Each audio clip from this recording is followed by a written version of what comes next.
Efésios 5, verso 25.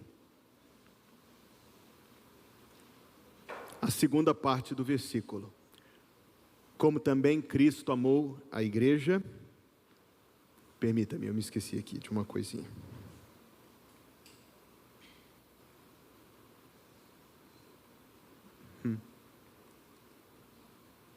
Bem, por favor, Souza, me ajude aí. E o próximo? Como também Cristo amou a igreja e se entregou por ela, para que a santificasse, tendo-a purificado por meio da lavagem de água pela palavra, para a apresentar a si mesmo como igreja gloriosa, sem mancha, nem ruga, nem coisa semelhante, porém santa e sem defeito. E nós dizemos, amém. Irmãos, em 29 de junho de 2022, a Folha de São Paulo publicou algumas informações absolutamente interessantes que eu quero começar como uma introdução à minha mensagem compartilhando com vocês. O próximo, por favor.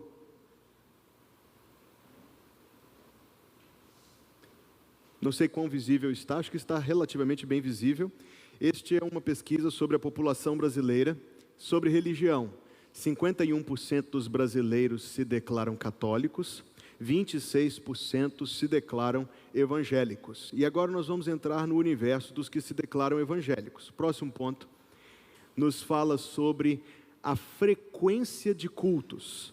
Primeiro, pensando nos brasileiros em geral, em 2016 foi feita uma pesquisa semelhante a essa e mostrou que 34% dos brasileiros iam ao culto mais de uma vez por semana e 31% até uma vez por semana.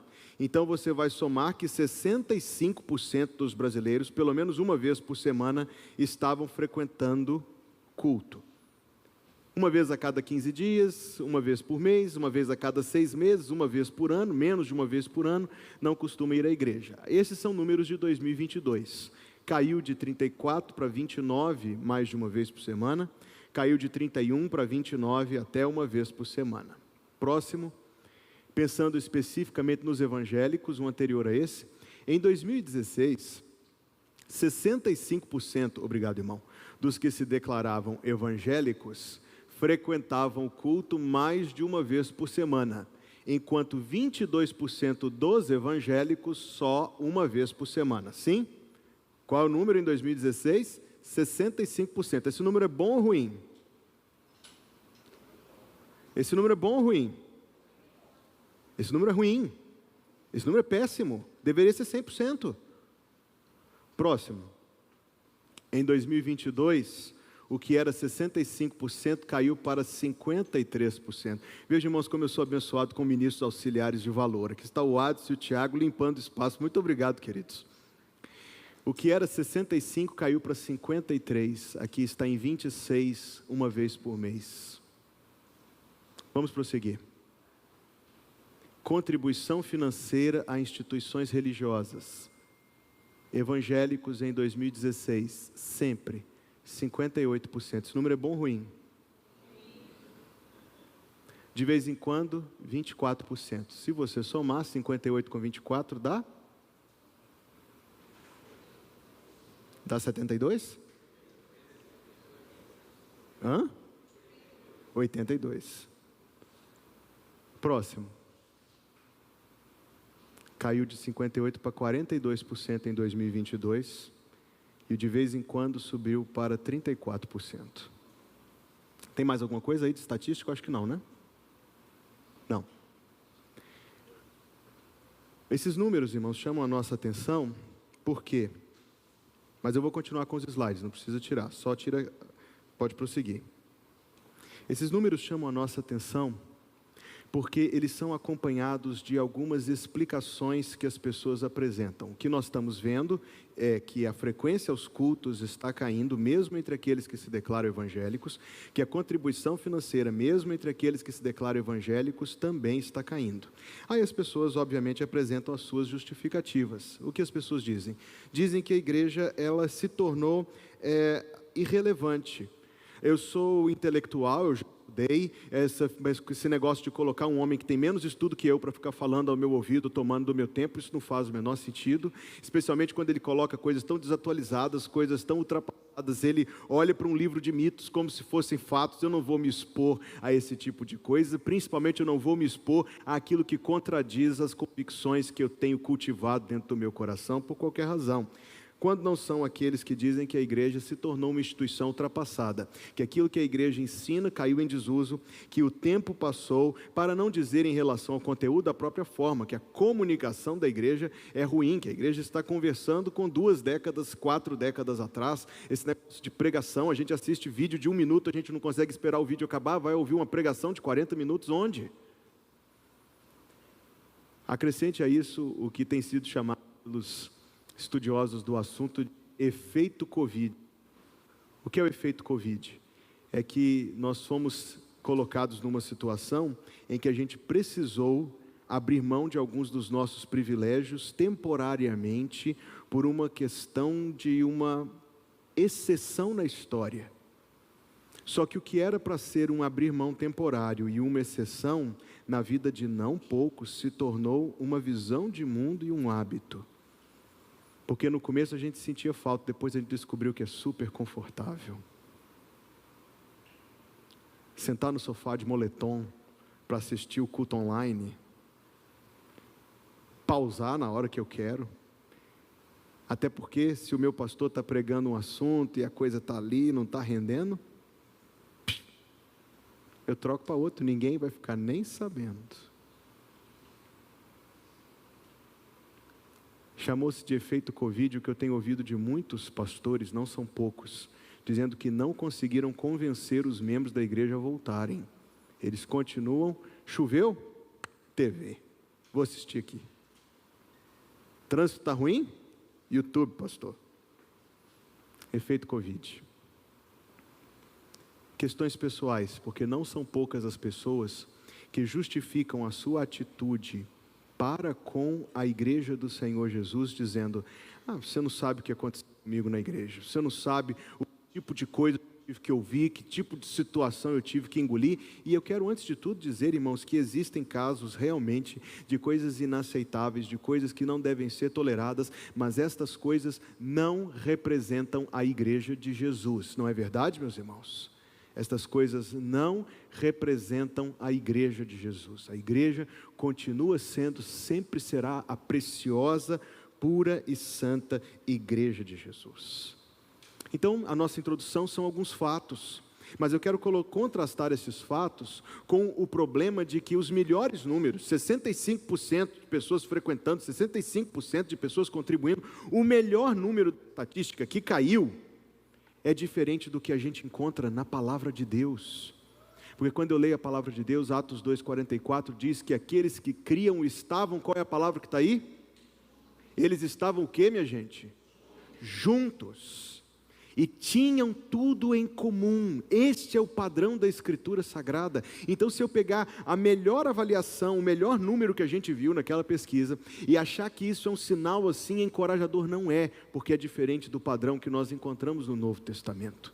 No Novo Testamento, todos os que criam estavam juntos e tinham tudo em comum.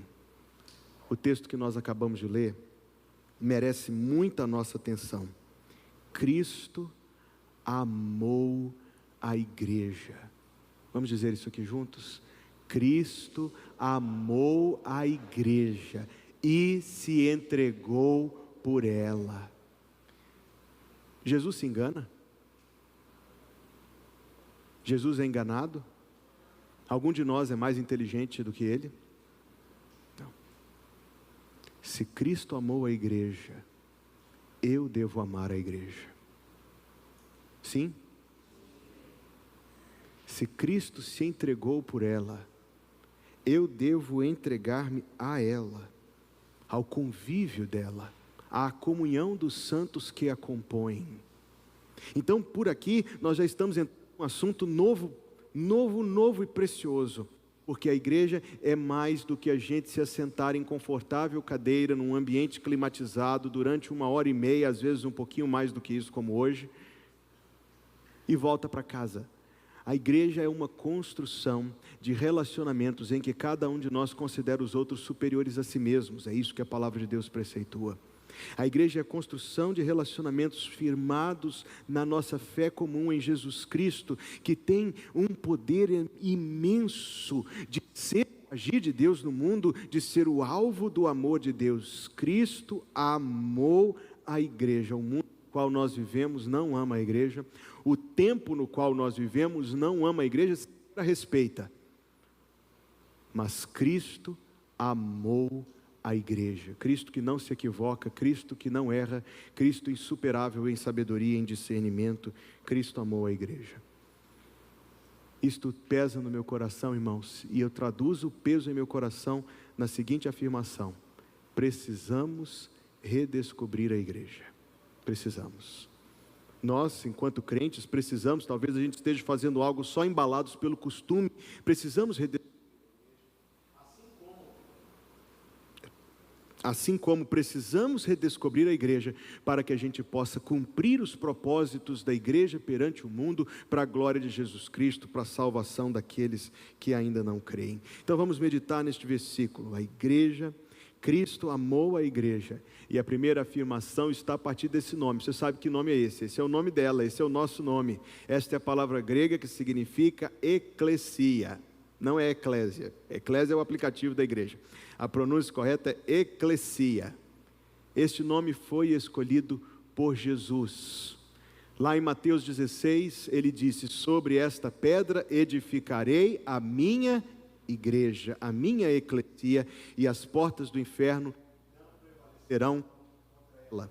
Então, quando nós meditamos na palavra, nós descobrimos a primeira verdade: a igreja é importante para Jesus. Quem escolheu o nome dela foi o próprio Jesus. O nome que ele deu para ela é super importante.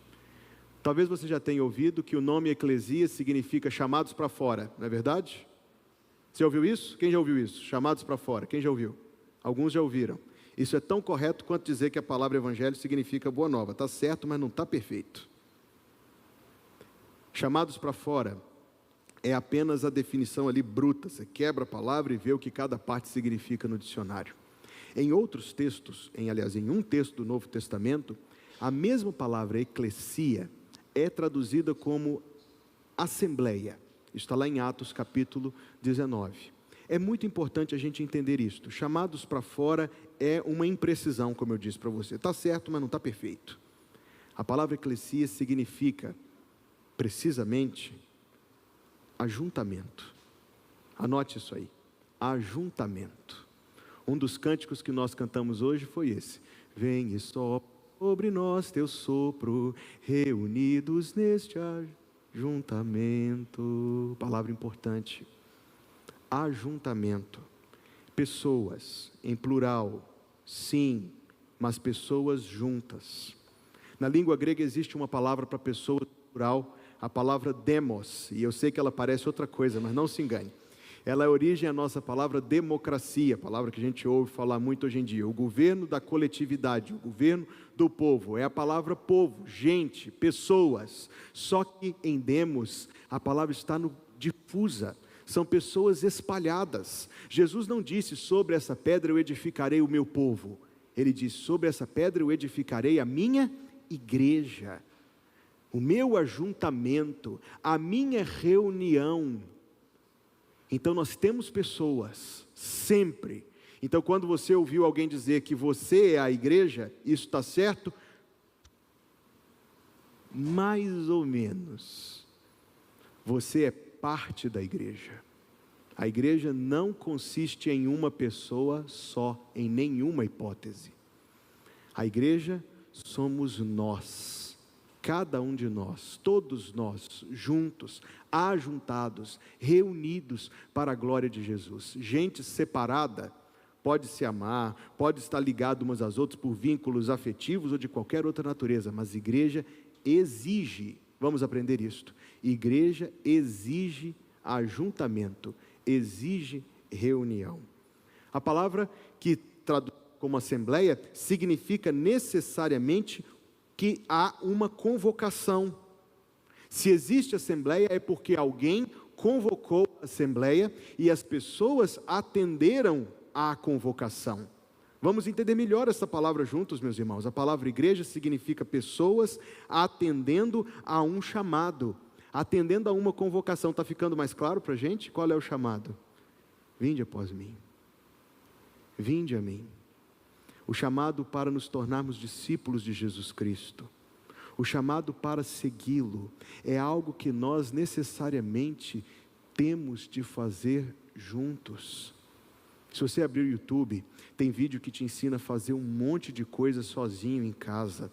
E tem gente aqui que adora aprender a como que faz não sei o quê, como que conserta aquilo. Eu falei disso hoje de manhã, os tais dos tutoriais. Tem um monte de coisas que a gente consegue aprender a fazer sozinho, né, meus irmãos? A gente aprende a trocar até resistência de chuveiro. Mas seguir a Jesus não dá para fazê-lo sozinho. Para seguir o Senhor, para sermos os seus discípulos, nós precisamos andar na companhia uns dos outros. Igrejas são pessoas atendendo juntas a um mesmo chamado, na autoridade daquele que chamou. Por isso ele diz: eu edificarei a minha igreja. É isso que Jesus ensina, que a igreja dele são pessoas que compartilham algo em comum. Eu sei que o mundo do nosso tempo, dentre outras ideias que são muito aventadas e divulgadas, está a ideia da diversidade. Lá na nossa classe da IBD, a gente já teve a oportunidade de conversar sobre isso de maneira muito construtiva. Existe diversidade no corpo de Cristo? Existe. Está lá no livro do Apocalipse: compraste para Deus gente de toda tribo, língua, povo e nação. Lá na nossa classe da escola dominical, a gente fez um rápido exercício perguntando quantos dos estados do Brasil estavam ali presentes. O nosso grupo não era grande, não tinha 20 pessoas, mas tinha 6 estados do Brasil presentes dentro da mesma classe de EBD. Nós temos procedência diferente, nossa cor de pele é diferente, a educação que cada um de nós recebeu é diferente, a gente torce para time diferente, a gente mora em diferentes partes da cidade. Graças a Deus a Igreja Batista Plenitude vai de uma ponta de São Luís até a outra. Nós temos distinção na nossa formação, classe social, círculos de vida, nós somos absolutamente diversos entre nós. Então essa diversidade, ela faz parte do corpo de Cristo. Mas escute-me bem, porque isso não é diversidade quanto ao padrão de vida, porque todos nós temos que viver juntos o mesmo padrão, o padrão do Evangelho. Não é diversidade de convicções, porque todos nós que somos a Igreja de Jesus, cremos nas mesmas verdades, no mesmo livro, no mesmo Deus e confessamos as mesmas coisas. Existe diversidade entre nós, mas quem olha não vê, porque não há divisão, não deve haver.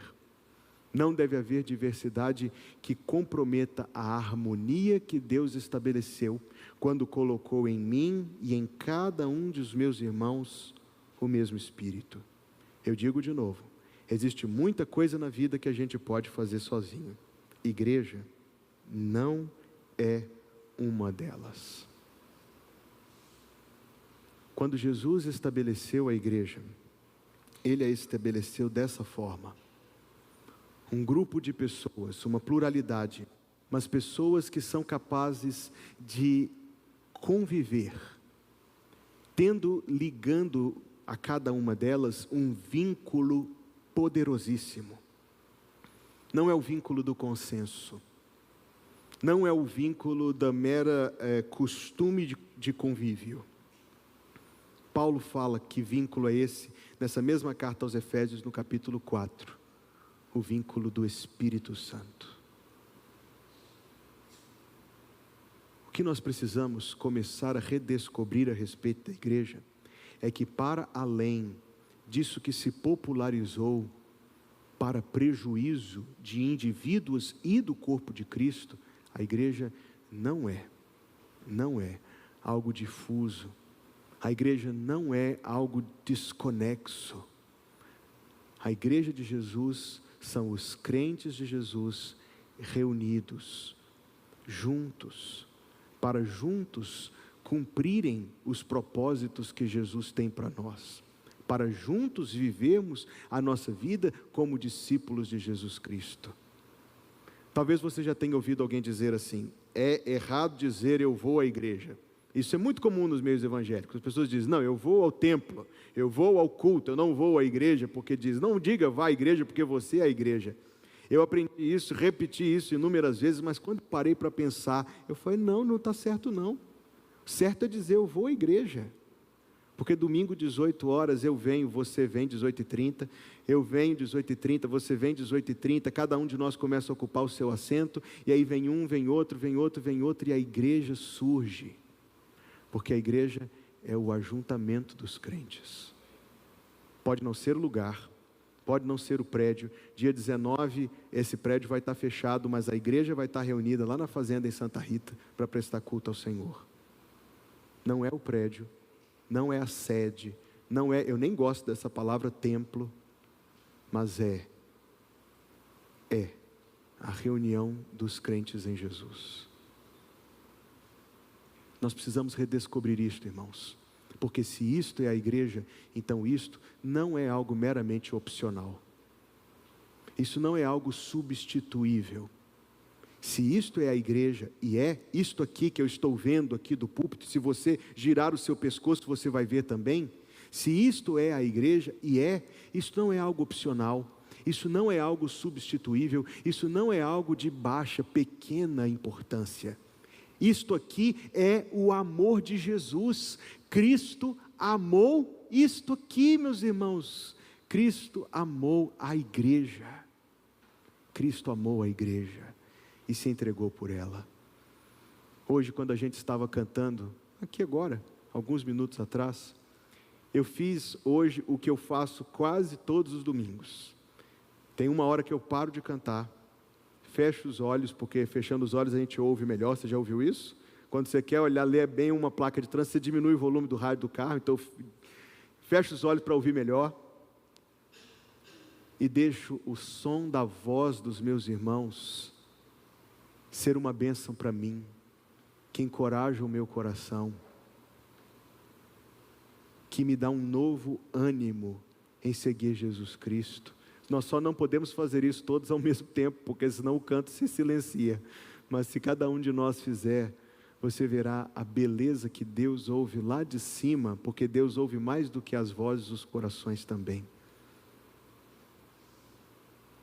Se a gente redescobrir a igreja, irmãos, com a graça de Deus, nós vamos descobrir que isso aqui, que eu estou vendo aqui do púlpito, e se você girar o seu pescoço, você vai ver também, isso aqui que é o amor de Jesus, é a coisa, escute-me com atenção, é a coisa mais próxima do céu que nós experimentaremos na terra. Com quem eu estarei no céu? Com vocês. E muitos outros, mas primeiro de tudo vocês. E o que nós estávamos fazendo aqui hoje? O que nós estamos fazendo aqui hoje? Nós estamos adorando o Senhor, não é verdade? E o que nós faremos para sempre?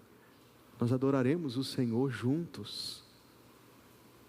Hoje nós comemos o pão e bebemos o cálice, e nós o faremos isso juntos. Se o propósito de Deus para nós fosse separado, por que Ele pensaria uma eternidade inteira juntos? O propósito de Deus para hoje e para a vida eterna é que aqueles que são seus andem juntos. Atos 2:44, todos os que criam estavam juntos e tinham tudo em comum. Guarde isso aqui no seu coração, em nome de Jesus. Cristo amou a igreja e se entregou por ela. Se Cristo ama a igreja, eu devo amar a igreja, eu devo orar pela igreja, eu devo defender a igreja, eu devo servir a igreja, eu devo buscar o bem, a paz e o crescimento da igreja, porque Cristo não somente a amou, mas se entregou por ela, para a santificar. Ele a purifica pela palavra, para que um dia na presença dele, ela seja uma igreja gloriosa. Um dia será, sem mancha, um dia será, sem ruga, um dia será, sem defeito, um dia será. Nem coisa nenhuma semelhante, porém santa, santa e sem defeito. Jesus ama a igreja. E se eu sou de Jesus, eu também amarei. E aí a gente aprende a segunda coisa. A igreja é importante para Jesus. E Jesus é o número 1 para a igreja. Jesus é o nosso assunto. Jesus é o nosso interesse. Jesus é o amor do nosso coração. Jesus é o motivo por que a gente está aqui. Jesus é o tema dos nossos cânticos. Jesus é o tema dos nossos estudos da escola bíblica dominical. Jesus é o tema das classes do ministério infantil. Jesus é o tema dos pequenos grupos. Jesus é o tema da Unijovem. Jesus é o tema da GA. Jesus é o tema de tudo. Jesus é o motivo de tudo que nós fazemos. Irmãos, que coisa maravilhosa saber isso. Jesus é o centro, é o primeiro. Jesus é o porquê de a gente estar reunido aqui. A igreja são pessoas reunidas, mas pessoas reunidas por causa de Jesus. Então guarde isso aqui. A igreja é a única experiência não eu-centrada desta vida. Eu acho que eu não me expressei bem ali, mas o que eu quero dizer para vocês é o seguinte: nesse mundo de comércio, de pagamento, de streaming, de aplicativo para a gente pedir as coisas, tudo no nosso mundo se conforma à vontade dos pagantes. Não é assim? Tanto é assim, queridos, que a gente diz para a gente mesmo: se eu estou pagando isso aqui, por que eu tenho que ter dor de cabeça? Se eu estou pagando essa internet, por que ela fica caindo todo dia à noite? Eu vou ligar para a Vivo, vou dizer cobras e lagartos para quem me atender. A coitada da moça, do rapaz que te atendeu, tem nada a ver com o assunto, mas coitado, é o escudo da empresa, não é verdade? A gente aprende essa lógica: quem paga recebe pelo que está pagando. As experiências do nosso tempo são todas personalizadas, tudo acomodado ao seu conforto, à sua preferência, ao seu horário, ao seu gosto. A igreja não é nem um pouco assim. A igreja é aquilo que Deus usa para quebrar o domínio do eu. Eu vou dizer isso de novo. Deus usa a igreja para quebrar o domínio do eu na nossa vida, porque senão a gente se torna egocêntrico, egoísta, ególatra. Nós somos o mar morto, sempre recebendo, tudo vindo ao nosso encontro, tudo se conformando às nossas preferências, tudo se curvando para a vontade do eu. Deus é tão bondoso, Deus é tão misericordioso, que para a gente não ser carregado por isso, que é algo perigoso, Deus concebeu a igreja, e pega a gente, e planta a gente na igreja, onde o eu não é o centro, Jesus é o centro. Jesus é o alvo, é Jesus que realmente importa, numa família onde Ele, Jesus, e os irmãos vem antes de mim. É isto que Paulo estava tentando ensinar quando disse: cada um de vós considere os outros superiores a si mesmo, para que eu não seja carregado a achar que as coisas realmente são assim. Deus me coloca num lugar onde eu não sou o primeiro, Jesus é o primeiro, e cada um de vocês vem antes de mim, para que com isso eu possa ser abençoado em aprender o verdadeiro propósito de Deus para as nossas vidas. Deus intentou a igreja ser um lugar onde nós somos purificados, onde nós somos esmiuçados, onde nós somos moldados, onde nós somos refeitos, onde o centro não está em mim, nem em alguém igual a mim, mas o centro está em Jesus. E se eu estou sendo repetitivo, me desculpe, mas é por importância do assunto. Nós não somos chamados de a noiva de Jesus? Uma noiva, quando está lá naquele planejamento do casamento, no celular dela, a foto no celular dela é dela ou é do noivo? Vai, diga para mim. Está apaixonada, amores, arrastando asa. A foto no celular dela é dela mesma, ela fica olhando para si dizendo, nossa, como eu sou bonita. Ou ela olha para o noivo dela e diz, rapaz, que pão, que presente. É bobagem, mas uma bobagem que representa de algum que na noiva nosso olhar está voltado não para nós, mas para Jesus. A gente precisa redescobrir isto. Uma vez, quando eu era membro do Conselho da Sociedade Bíblica do Brasil, pediram-me que fosse a um evento interdenominacional para dar uma saudação. E era um evento numa igreja evangélica muito grande que tem lá na cidade onde eu nasci. Não é a mais famosa, mas é uma das maiores que tem lá. E aí eu sou muito curioso, eu faço a mesma coisa, todas as vezes que eu entro em qualquer igreja, eu procuro ver se a igreja tem informativo, eu pego uma cópia para ler, eu dou uma passeada para ver como é, sabe como é. Então eu peguei o informativo daquela igreja e descobri que aquela igreja funciona assim. No auditório maior, às 10 horas, tem um culto, enquanto no auditório menor, auditório 4, tem o culto dos motoqueiros, às mesma hora. No auditório 6 tem o culto em inglês, no auditório 10 tem o culto em espanhol, no outro auditório tem o culto do estilo musical X, no outro auditório tem o culto Y. E eu tinha visto isso anos antes, como uma caricatura. Mas quando eu abri o informativo daquela igreja e li, eu falei, meu Deus, virou verdade. É a imposição da preferência, é a imposição do costume, é o triunfo do eu. Mas quando o eu triunfa, Jesus não triunfa. Eu vou fazer aqui um exercício prático com vocês. Quando eu disser 3, cada um aqui presente, e por favor, faça, porque senão vai dar errado. Cada um aqui presente, quando eu disser 3, diga o seu primeiro nome. Eu direi Hugo, você dirá Socorro, você dirá Mercedes, você dirá Eric, você dirá Yuri. Cada um de nós vai dizer o seu primeiro nome quando eu disser 3. Podemos fazer isso? 1, 2, 3. Hugo. Quando eu fizer a mesma contagem, cada um de nós vai dizer o nome bendito, doce do nosso Salvador, o nome de Jesus. 1, 2, 3. Jesus.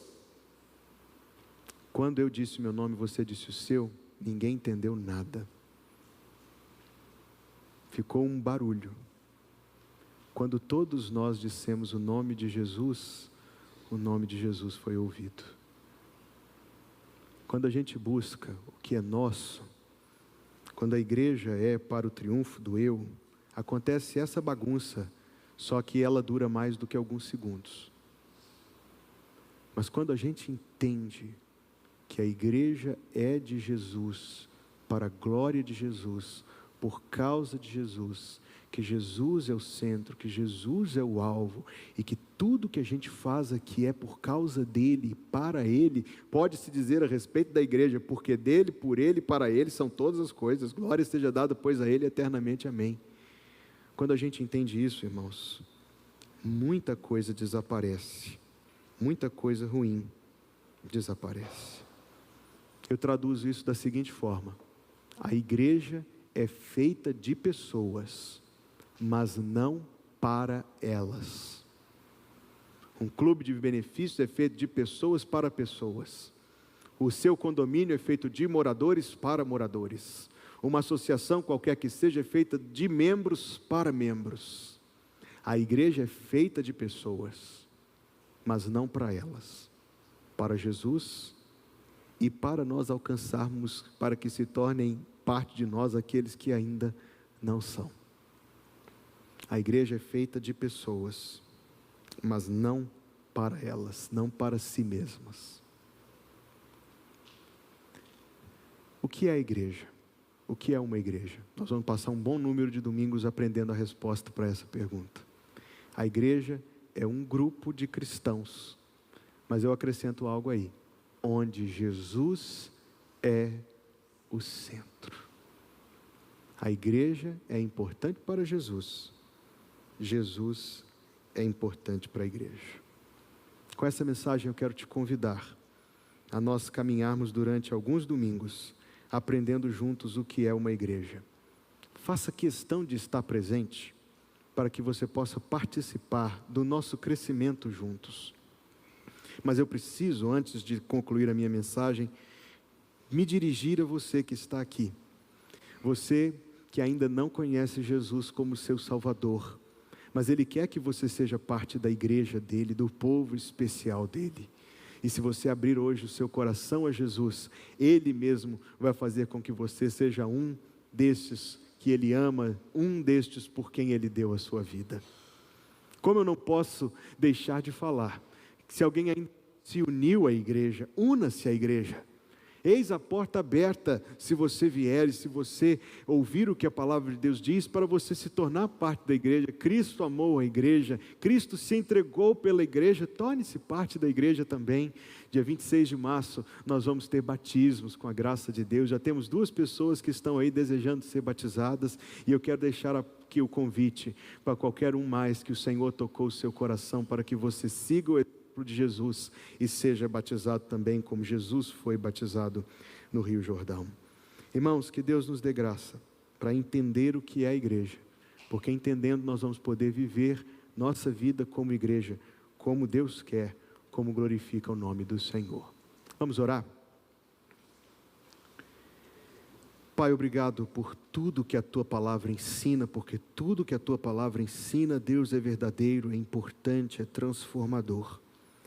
Obrigado, Senhor, por nos dar esse tempo juntos hoje aqui, na companhia uns dos outros, perante a Tua face, debaixo da luz da Tua Palavra. Pedimos, Senhor, que o Senhor queira nos abençoar de tal maneira que nós possamos ter o auxílio do Teu Espírito para entender aquilo que o Senhor falou conosco essa noite. Dá-nos graça, Senhor Deus, para nos comprometer contigo e com a Tua Palavra. Dá-nos graça, Senhor Deus, para viver e fazer aquilo que Te apraz. Dá-nos graça, Senhor Deus, para amarmos a igreja assim como Jesus a ama. Tem misericórdia de nós, Deus, nas nossas carências. Transforma o nosso entendimento pela Tua Palavra e nos dá a Tua bênção, Senhor, sobre a semana que hoje está se iniciando. Seja conosco, Pai Santo. Não nos deixe afastar de Ti, mas guarda-nos em comunhão contigo, em Tua presença. Tem misericórdia das nossas vidas, provê as nossas necessidades, livra-nos do mal. Abençoa, Senhor, aqueles que estão na enfermidade, sendo compassivo para com eles. Abençoa, Senhor, os muitos corações que foram tocados aqui esta noite, para seguir Jesus Cristo, para ser batizados, para se unir a esta igreja, e que cada um cujo coração o Senhor tocou, tenha de Ti graça, para cumprir o Teu propósito para a sua vida. Muito obrigado, Senhor, mais uma vez pelo culto esta noite. Muito obrigado pelo Teu amor por nós, a ponto de ter enviado o Teu Filho para morrer e sofrer em nosso lugar.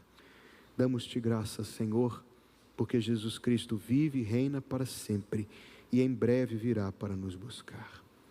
Que o Senhor Te abençoe e Te guarde. Que o Senhor faça resplandecer o seu rosto sobre Ti, e tenha misericórdia de Ti.